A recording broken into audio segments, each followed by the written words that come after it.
तो बाढ़ कंट्रोल करने के लिए किसको बोलिएगा आप लोग? अगली साल आएंगे बिहार में, इलेक्शन है, एयरपोर्ट को तो चिल्ला चिल्ला के पटना एयरपोर्ट पास हो गया। एगो काम है, मोदी जी से कहना है कि आप नेपाल में बांध बनवा दीजिए, और अपने बिहार के मुख्यमंत्री से कह देना है अब आप बिहार तोड़ दिया तो ये अच्छा भागलपुर दह गई लोग दह जाएगा, सब इन्हें उन्हें दह जाएगा। मजबूरी में तो भारत का खोल दीजिए। अब इस चंपारण में यहाँ त्रिवेणी बांध है, यहाँ से नेपाल पानी छोड़ेगा गंडक में, अब पूरा का पूरा एरिया किसमें चला जाएगा? बाढ़ में चला जाएगा। अब एक समस्या समझो, एक गालिब ने एक बात बोला था, उम्र भर गालिब यही भूल करता रहा, भूल चेहरे पे थी और आईना साफ करता रहा। नहीं समझे? कभी साफ होगा नहीं, तो वही हम लोग कर रहे हैं। बिहार की बाढ़ को कंट्रोल करने के लिए हम बिहार में सोच रहे हैं, भैया नेपाल में एक बड़ा डैम बनाने की जरूरत है। भारत सरकार, Asian development bank, Asian infrastructure bank, हमारा अपना ब्रिक्स बैंक या फिर वर्ल्ड बैंक, इस सबसे कोलैबोरेशन से इसमें एक मल्टीनेशनल पहल की जरूरत है, क्योंकि इंडिया और नेपाल दोनों आ जाते हैं यहाँ पर। और नेपाल को बांध बनाने के लिए दिए जाए, नेपाल को पैसे ना लगेंगे उसके लिए, क्योंकि वर्ल्ड बैंक फंड कर देगा यहाँ पर। उससे जो बिजली बनेगा वो नेपाल यूज करे, जो बच जाए बिजली वो भारत को दे, नहीं बेच दे। हमें कभी भी याद रखना, लॉन्ग टाइम सरवाइव करना है तो दूसरे की मजबूरी का फायदा मत उठाना। बांध बनाया वो, हकीकत में अधिकार किसका होना चाहिए? नेपाल का।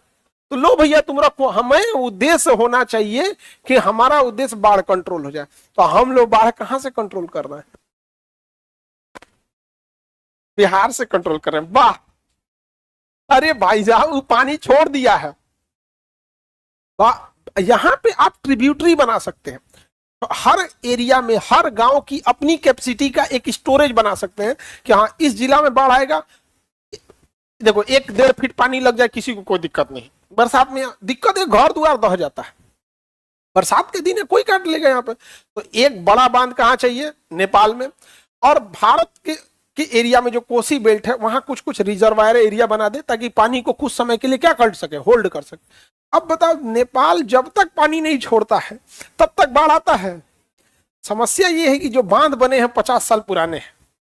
अब आप समझो, आप अभी भी अगर टेलीफोन यूज कर रहे हो तो लोग तुम्हें समझदार कहेंगे या ओल्ड डेटेड कहेंगे। 50 साल पुराना बांध बनाए हैं। नेपाल से इस बार हम लोग सख्त एकदम आदेश दिए थे कि नहीं खोलना है, तो कहा कि कोई बात नहीं, बांधवा के ऊपर से पानी जा रहा था, कहा देखो नहीं खोलना है। कहां से पानी जा रहा है? ऊपर से। अब इसको कैसे बंद करोगे? मजबूरी में अब ऊपर से जा रहा है, तोड़ देगा यहां से।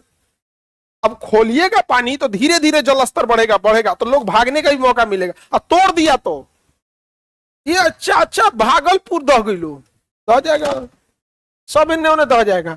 मजबूरी में तो भारत का खोल दीजिए। समझ में आ रहा है कि नहीं आ रहा है? तो गालिब ने जो बात बोली थी गलत बोली थी। हम लोग बिहार से बाढ़ कंट्रोल करेंगे। धन्य है। आगे बढ़े। तो बाढ़ कंट्रोल करने के लिए किसको बोलिएगा आप लोग?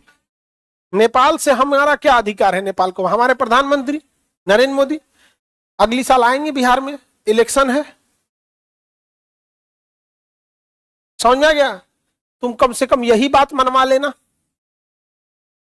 समझ में आ गया कि नहीं? यही बात मनवा लेना। एयरपोर्ट को तो चिल्ला चिल्ला के पटना एयरपोर्ट पास हो गया।